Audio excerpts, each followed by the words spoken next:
Hello दोस्तों, कैसे हैं आप सभी लोग। उम्मीद है बहुत अच्छे होंगे। हम लोग 2013 यूपी पीजीटी 40 क्वेश्चन कंप्लीट कर चुके थे। आज हमें उससे आगे चलना है, क्वेश्चन नंबर 41 से आगे देखना है। तो चलिए स्टार्ट करते हैं क्वेश्चन नंबर 41 से। ठीक है। क्वेश्चन नंबर 41 है, मेलाकाइट ग्रीन इज।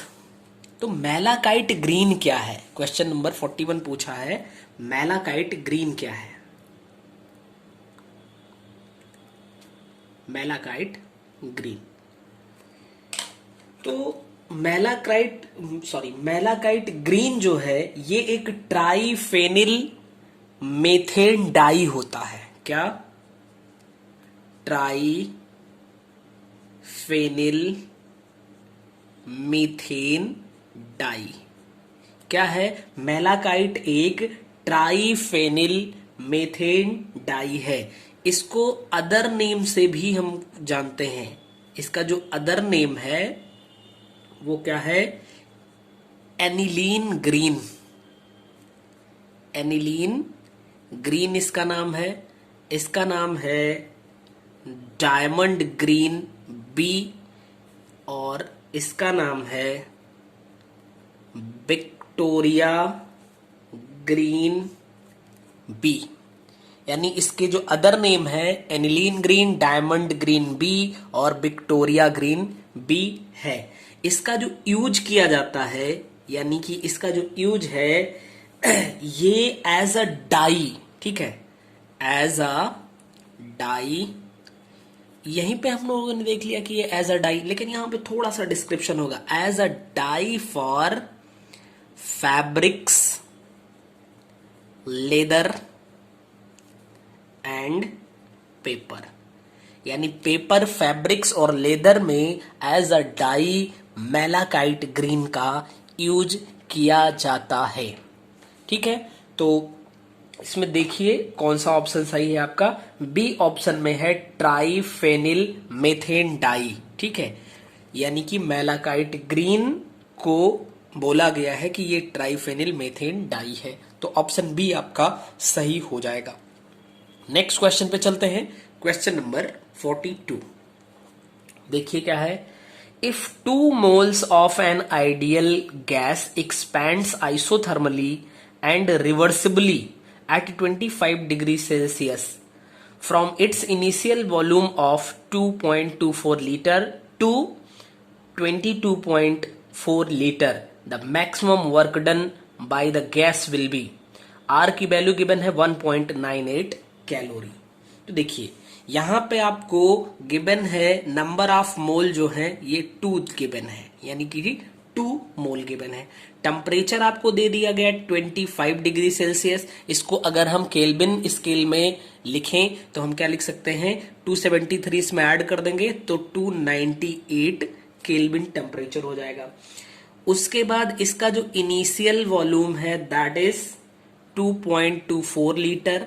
इसका जो फाइनल वॉल्यूम है that is 22.4 litre and the value of R equal to 1.98 calorie and kelvin inverse mole inverse, ये वैल्यू गिवन है।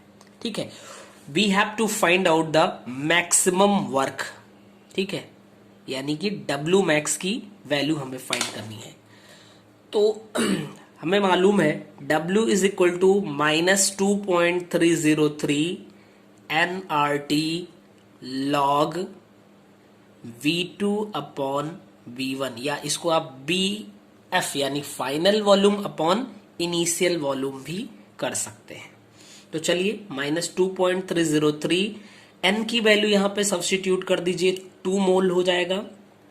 R की वैल्यू आप सब्स्टिट्यूट करेंगे 1.98 calorie kelvin inverse mole inverse, and T की value 298 kelvin. Okay, and here log B final that is 22.4 upon 2.24। Okay, any problem? देखिए mole से मोल cancel हो जाएगा, केल्विन से हेयर ये केल्विन है तो केल्विन कैंसिल हो जाएगा। Here -2.303 into 2 into 1.98 and again into 298। यहाँ पे आप देखो तो अगर यहाँ पे डेसिमल हटा दे तो यहाँ पे एक जीरो आ जाएगा, फिर है 224 कैंसिल कर देंगे, ये 10 आएगा, यानी log 10 आ जाएगा ये, ठीक है। और log 10 की वैल्यू 1 होती है और यहाँ पे ये हो जाएगा कैलोरी। बोलिए कोई प्रॉब्लम नहीं ना। अभी क्या करना है, इससे आपको मल्टीप्लाई करना है, तो मल्टीप्लाई करिए, इसको 2 से कर देंगे तो ये -4.606 इंटू 1.98 इंटू 298 कैलोरी एनर्जी हो जाएगी। इसको आप मल्टीप्लाई करेंगे देन यू गॉट 2717.7 कैलोरी। अभी देखिए अगर हम इसको लिखें -3 डिजिट डेसिमल को मूव करवा दें then we get 2.7177 calorie, kilo calorie हो जाएगा। इसको हम लिख सकते हैं -2.71 और इसको हम कर सकते हैं 8 kilo calorie, that is the value of W। ठीक है, अब ऑप्शन में देख लीजिए किस ऑप्शन में गिवन है। आपके ऑप्शन में ये डी ऑप्शन में गिवन है, बट आप डी ऑप्शन को देखिए ध्यान से अगर, तो इसमें ABCD चारों में जो एनर्जी है ये कैलोरी गिवन है, जबकि ये किलो कैलोरी में पहुंचने पे आ रहा है। अगर कैलोरी में देखेंगे तो ये वैल्यू हो जाएगी हमारे पास, जो कि किसी ऑप्शन में गिवन नहीं है।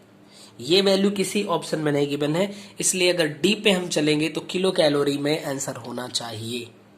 तो उम्मीद है कि आपको ये समझ में आया होगा। फिलहाल ऑप्शन हम अगर देखेंगे तो यहाँ पे किलो कैलोरी होना चाहिए, जो कि आपके जो ऑप्शन है क्वेश्चन में वो गलत दिया हुआ है। ठीक है, चलिए नेक्स्ट क्वेश्चन पे चलते हैं। 43 number question, the percentage contribution of s orbital in sp, sp2 and sp3 hybridized carbon atom will be। देखिए एक है sp, एक है sp2 एंड sp3। ठीक है, इसमें हमें बताना है क्या, s परसेंटेज बताना है। तो s परसेंटेज देखिए, तो ये एक s और एक p मिलके 100% बना रहे हैं। तो अगर दोनों को देखा जाए, दो मिलके 100%, तो एक का आ जाएगा 50%, यानी sp हाइब्रिडाइजेशन में s करेक्टर 50% होगा। यहाँ पे 2p और एक s मिलके 100% बना रहे हैं, तो अगर हम इसको इक्वली डिवाइड करें तो 3 से डिवाइड कर देंगे, तो 33.33% किसका आ जाएगा, s करेक्टर आ जाएगा। यही 3p और 1s यानी 4 लोग 25% s करेक्टर आ जाएगा। तो s में 50%, sp2 में 33.33% एंड sp3 में 25% है, जो कि अगर आप देखिए तो अगर इसी सीक्वेंस में चलेंगे तो ए ऑप्शन आपका सही होगा। तो उम्मीद करते हैं आपको ये समझ में आया होगा। नेक्स्ट क्वेश्चन पे चलते हैं, question number 44। Which of the following catalyst is used to produce Dacron when a mixture of ethylene glycol and terephthalic acid is heated at 420 to 460 Kelvin? अब देखिए यहाँ पे बोला गया है एथिलीन ग्लाइकॉल को हीट किया जाएगा डाई मेथिल टेरिफ्थैलिक एसिड। ठीक है, तो सबसे पहले देखें हम टेरिथैलिक एसिड क्या होगा। यहां पे लगा लीजिए CH3 again O, C double bond O, यहां पे एक बेंजीन रिंग बनाइए, अगेन यही सिस्टम यानी C डबल बॉन्ड O और CH3 यहां पे कर दीजिए। इसको हम बोलते हैं डाई मेथिल टेरिफ्थलेट। ठीक है, टेरिथलेट। इसका रिएक्शन अगर हम मेथिलीन ग्लाइकॉल से करवाएंगे यानी कि OH CH2 whole twice OH। ठीक है, अब इसका अगर कंडेंसेशन आप करवाएंगे तो यहाँ पे आपको टेम्परेचर तो गिवन है, यहाँ पे कौन से कैटालिस्ट का यूज किया जाएगा, तो यहाँ पे जिंक एसीटेट और plus antimony try oxide. Catalyst के रूप में यूज किया जाता है। अब इनका जब यूज करेंगे तो होगा क्या, यहां से CH3 और OH का रिलीजमेंट हो जाएगा। तो बचेगा क्या यहाँ पे, देखिए ध्यान से, COO and CH2 whole twice. अब ध्यान से देखो, अगर इस साइड का OH यहाँ पे हट गया, इसका मतलब जब दूसरा मॉलिक्यूल आएगा तो ये OH भी हटेगा। तो आप यहीं पे इसको कर सकते हैं, छोड़ सकते हैं, या फिर O लगा के ऐसे लिख सकते हैं।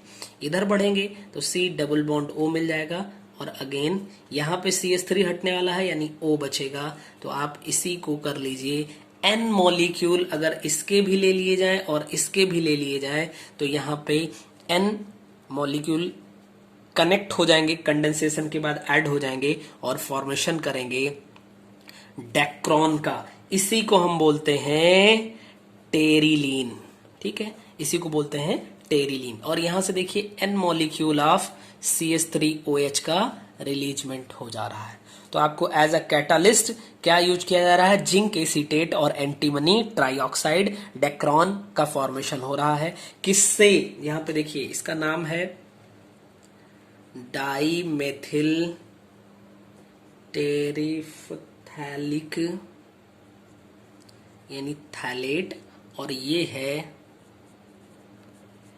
Ethylene glycol. ठीक है, एथिलीन ग्लाइकॉल। तो उम्मीद है आपको ये समझ में आया होगा। ऑप्शन देख लेते हैं। पहला ही ऑप्शन एंटीमनी ट्राइऑक्साइड है, यानी ए ऑप्शन आपका सही हो जाएगा। नेक्स्ट क्वेश्चन पे चलते हैं, 45 number question.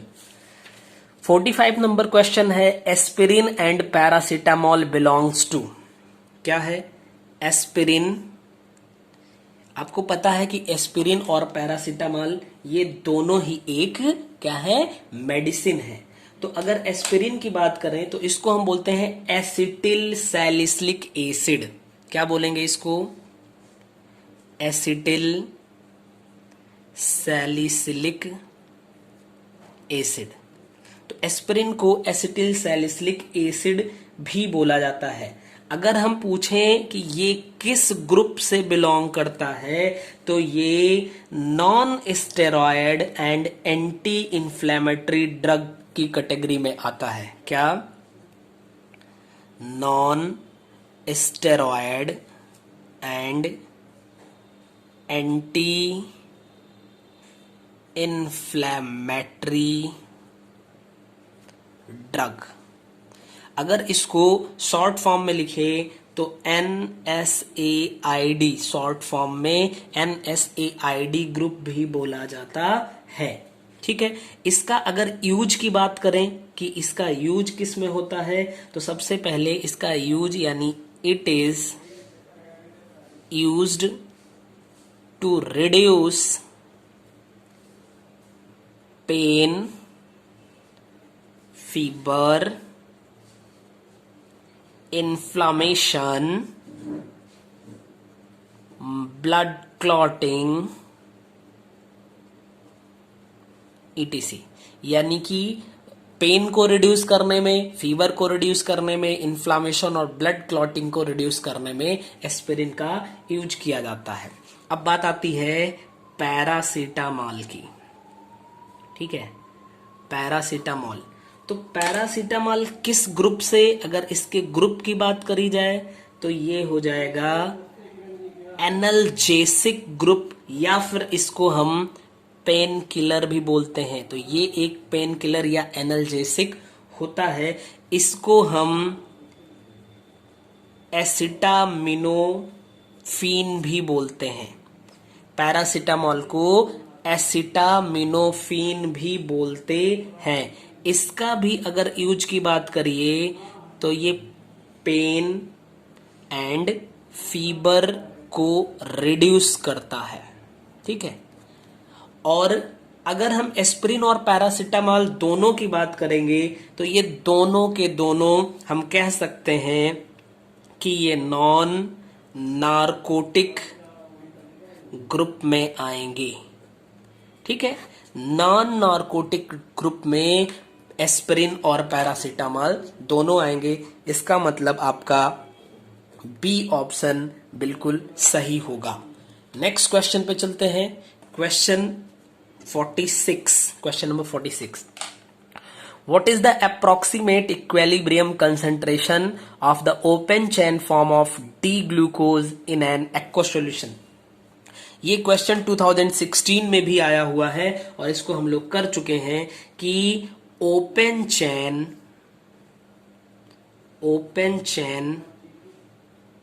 Form of D glucose concentration aqueous solution में देखेंगे तो इसका जो कंसंट्रेशन होता है वो 0.01 से लेके 0.02% तक होता है। किसी किसी बुक में आपको 0.01 तो कहीं पे 0.02 मिलेगा। और अगर हम cyclic form of D glucose concentration देखें तो ये 99.99% टू 99.98% तक होता है।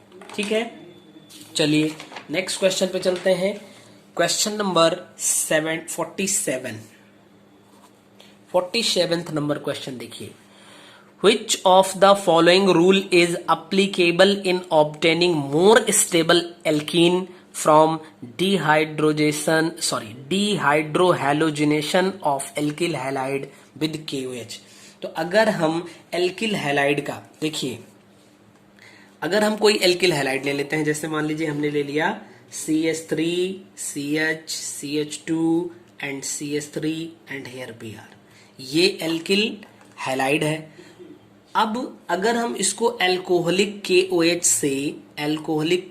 से रिएक्शन करवाएं तो क्या होगा, ये एक एलिमिनेशन रिएक्शन होता है। एलिमिनेशन मींस कि अल्कोहलिक KOH के प्रेजेंस में यहां से Br और इसके एडजेसेंट कार्बन से हाइड्रोजन यानी HBr जो है वो रिलीज हो जाता है। तो निकलना मींस D, कहीं से हाइड्रोजन निकलेगा यानी डिहाइड्रो, और हैलोजन निकल रहा है यानी हैलोजिनेशन, इसीलिए इसका नाम पड़ा डिहाइड्रो हैलोजिनेशन।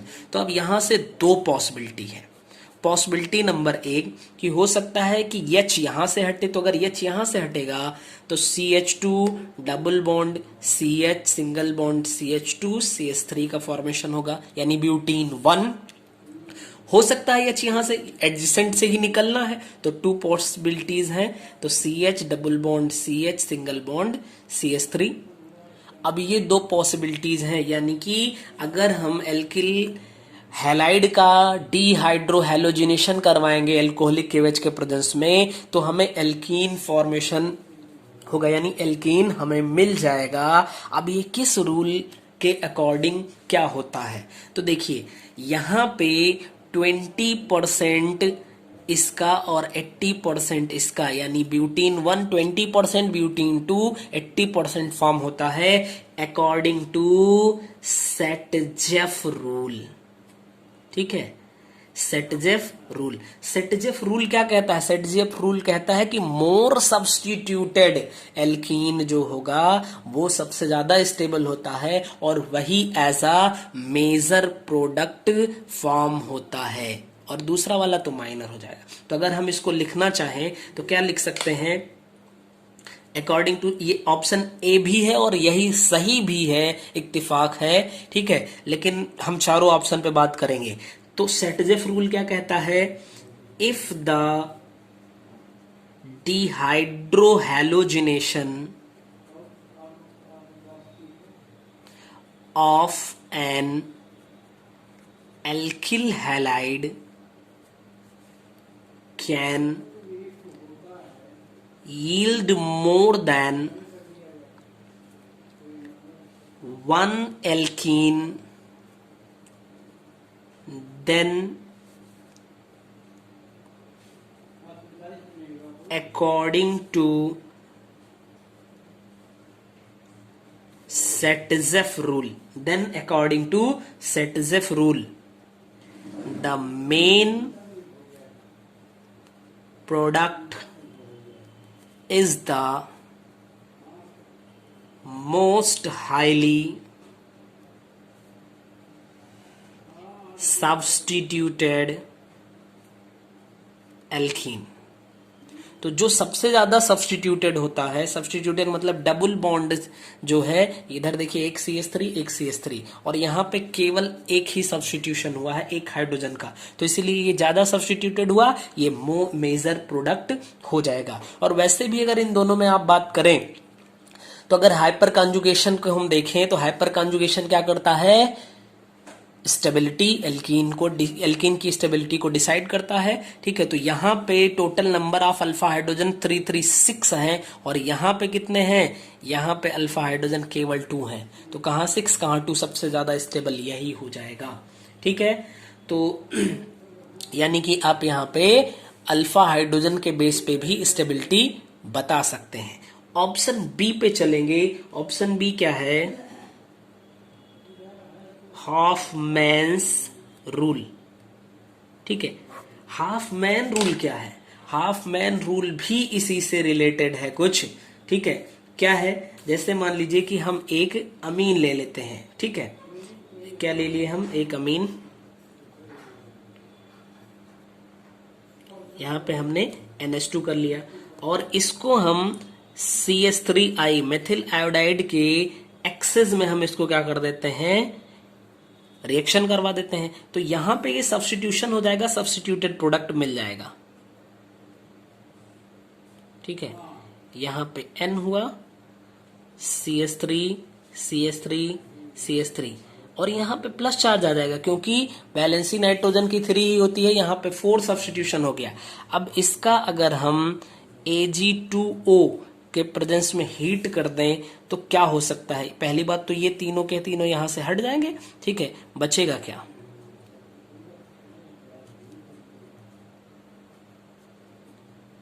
तो एक तो हो सकता है कि यहां पे डबल बॉन्ड लगे और एक हो सकता है यहां पे, दो मेजर पॉसिबिलिटीज यहां पे हो सकती हैं। देखिए यहां से जब हटेगा तो या तो डबल बॉन्ड यहां पे आएगा या तो यहां पे आएगा, दो कंडीशन हो रही हैं। ठीक है, तो क्या होगा कि अभी देखिए जो आपने सेटजेफ रूल में देखा उसका जस्ट अपोजिट यहां पे हो जाता है। ठीक है, यहां पे क्या था, मोर सब्स्टिट्यूटेड जो है वो मेजर प्रोडक्ट होता है और यहां पे मोर सब्स्टिट्यूटेड जो होता है ये माइनर हो जाता है और लेस सब्स्टिट्यूटेड जो है ये मेजर हो जाता है। ये हाफमैन रूल के अकॉर्डिंग होता है। तो अगर हम हाफमैन रूल को डिफाइन करना चाहें तो लिख सकते हैं, the major alkene product is the least substituted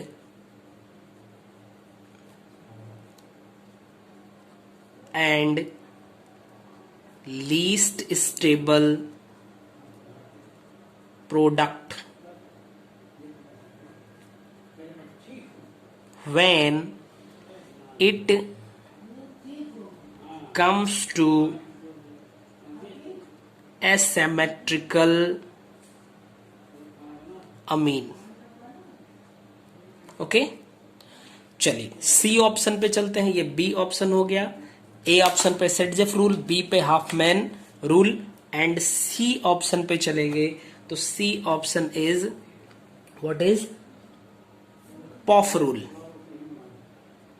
pops rule.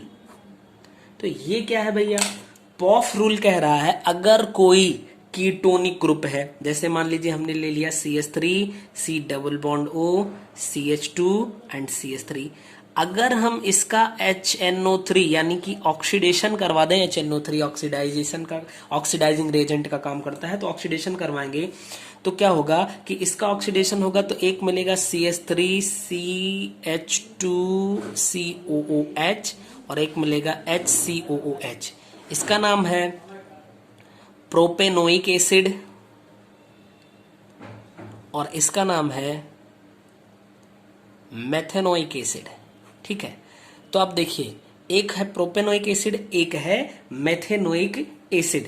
तो इसमें कहा गया जो ये O होता है जो पॉफ रूल के अकॉर्डिंग है, ठीक है, ये कम कार्बन वाले के साथ में जाता है। चलिए देखते हैं पहले, during the oxidation of unsymmetrical ketone. तो देखिए ये कीटोनिक ग्रुप है, इसके एक साइड में मेथिल एक साइड मेथिल, तो ये अनसिमेट्रिकल हो गया। अनसिमेट्रिकल कीटोन, ठीक है। द क्लीवेज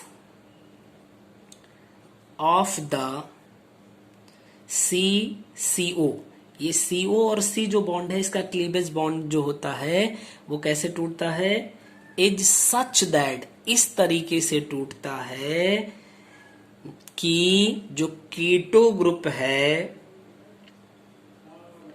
वो हमेशा किसके साथ में रहेगा, लोअर वाले के साथ में, यानी विद स्मॉलर एल्किल ग्रुप।